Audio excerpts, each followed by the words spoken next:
Chicago's Englewood Barbie is known for her acclaimed organization, Hugs No Slugs, working to raise awareness for gun violence. Now she is raising awareness for the city's unhoused community. Aleta Clark joins us now with more. And thank you for coming in. Thank you. You have been through a journey beginning at the beginning of this year. For all the work that you have done with the unhoused community. Friends. Yes, your friends. You experienced something earlier in the year where you were trying to find them a place to stay, completely paid for, but they were turned away. Yeah, the Hyatt House didn't like the way that they looked and didn't feel comfortable with those people, you know, staying in the hotel. So they refunded us the money in the amount of $16,000 and told me where a good shelter was on 71st. And I never told them that these were the friends or what their situation was. They just assumed that this is what it was and they didn't want them there. So I told the friends, since y'all can't go in, I'm not going in. And I've been under there with them ever since. So you've been sleeping out under the viaduct right there on Canalport underneath the Dan Ryan Expressway with them? Every night. You were told no, but of course that has never stopped you in the past. So what is your new mission now? What's your approach? Well, I wouldn't say my new mission. I would say that the new approach is better. I have to get my own shelter. I have to do it the right way. I have to make sure that the friends, not just my friends, but the friends all over Chicago and hopefully one day all over the world, don't have to experience this type of discrimination just because of who they are and what their situation is. Because everybody has a situation. It's just not your turn. So I try to teach people how to be humble. Like, my way, I always tell people, my way is not necessarily the way, it's a way. My way is consistent, my way is full of love, my way is full of respect, and my way is real. You know, I can't tell you what everybody else is doing because I'm pretty occupied for 210 days straight with the friends every single year for the last 6 years. But I'm passionate about this because I never lived under a viaduct, but I grew up an orphan. I grew up estranged from my family and my siblings and my mother. You know what I'm saying? So I know what it's like for people to look at you and judge you based off who they think you is or what they heard about you or what they see, instead of giving you a clean opportunity just to show you who they are themselves. So for me, it's like I give the friends an opportunity to be whoever they want to be. It's not even a second chance program. It's a right now.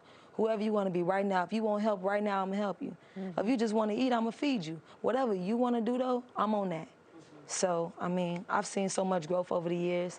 So I know that what I'm doing under the viaduct, there's no possible way that I couldn't be even more successful in my own shelter.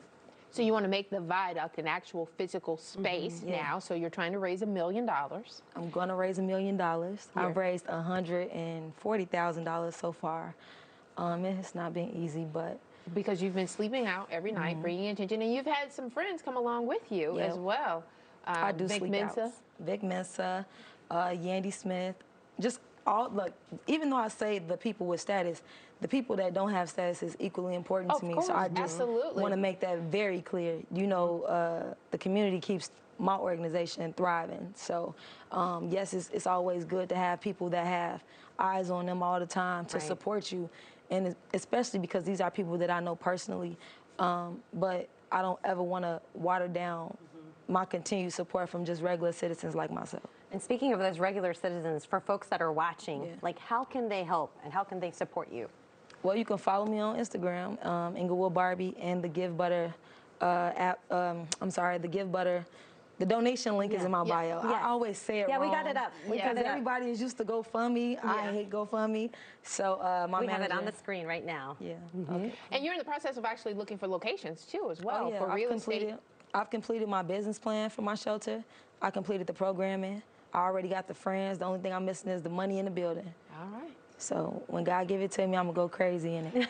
I just want people at home to understand, in the periods that you have spent out under the viaduct, sleeping with them, what has that been like? I mean, you have fed them, you have taken care of them, but now you're actually living with them and living as they live. What is that like?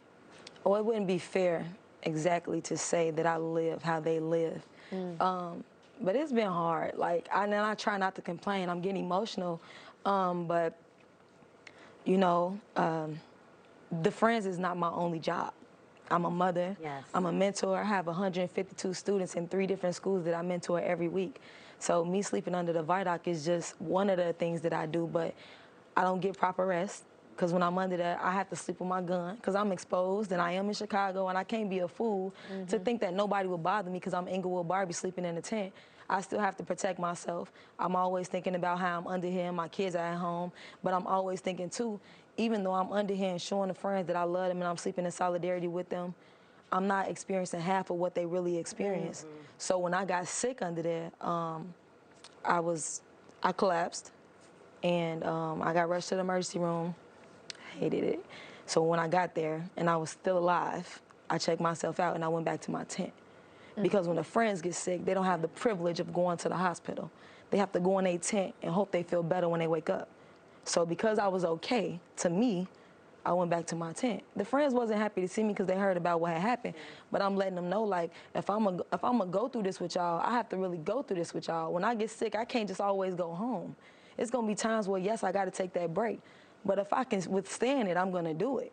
You know, because when I walk away from this, when I go into my shelter, I want the friends that don't know who I am to understand that this is what I went through for y'all. This is how much y'all mean to me. So hopefully one day y'all can mean as much to y'allself. Well, we admire you so much. And we've got all the information there on the screen at GiveButter. givebutter.com.